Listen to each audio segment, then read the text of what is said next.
राहुल द्रविड़ ने नेपाल को जीत का मंत्र दिया। अब नेपाल का वर्ल्ड कप लीग 2 में टेबल टॉप करना लगभग पक्का है।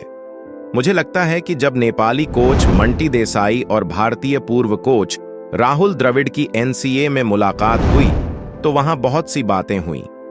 बचपन के दोस्त होने के नाते उन्होंने पहले अपने बारे में बात की, लेकिन बाद में कोचिंग के बारे में भी चर्चा जरूर हुई। नेपाल के हाल के प्रदर्शन से प्रभावित होकर द्रविड़ नेपाल को करीब से देख रहे थे। मिस्टर डिपेंडेबल के नाम से मशहूर द्रविड़ को अपने समय में आउट करना बड़े बड़े गेंदबाजों के लिए मुश्किल ही नहीं, लगभग असंभव जैसा था। अब जब नेपाली बल्लेबाज आसानी से आउट हो रहे हैं तो उनके टिप्स नेपाली खिलाड़ियों के लिए अमृत समान होंगे। जब राहुल द्रविड़ एनसीए पहुंचे तो वहां जरूर नेपाली खिलाड़ियों से मुलाकात हुई होगी। उन्होंने द्रविड़ से कुछ टिप्स भी लिए होंगे। द्रविड़ विकेट के सामने दीवार की तरह खड़े रहते थे। अब नेपाली खिलाड़ी भी जरूर उनका अनुसरण करेंगे। राहुल द्रविड़ एनसीए में कुछ दिन और बिताएंगे। इससे नेपाल को बहुत फायदा होगा।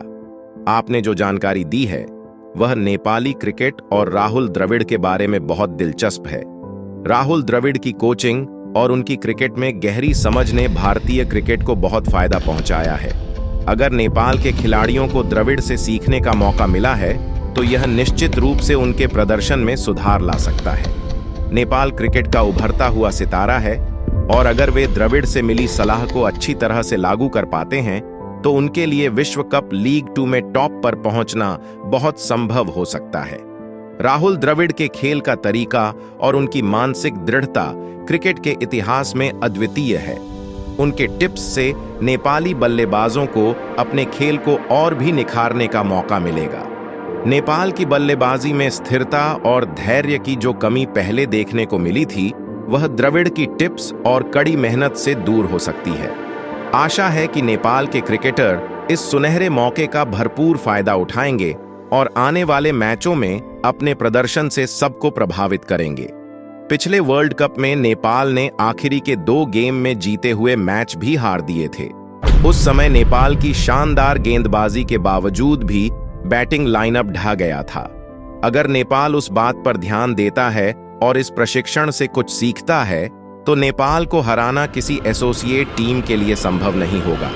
आने वाले लीग 2 में नेपाल का टॉप पर पहुंचने की संभावना बहुत मजबूत हो रही है, खासकर जब कनाडा एक के बाद एक मैच हार रहा है। कनाडा खुद ध्वस्त हो चुका है। अब नेपाल ओमान पर हमला करेगा और ओमान को हराते हुए खुद को टॉप पर पाएगा। हालांकि लीग 2 चरण के लिए कुछ समय अभी बाकी है। इस दौरान नेपाल अपनी बैटिंग को जितना हो सके मजबूत करेगा। मुझे पूरा विश्वास है कि अब नेपाल एक नई और भी खतरनाक टीम बनेगा। नेपाली क्रिकेट की हर जानकारी के लिए हमारे चैनल को सब्सक्राइब करें। जय हिंद, जय नेपाल।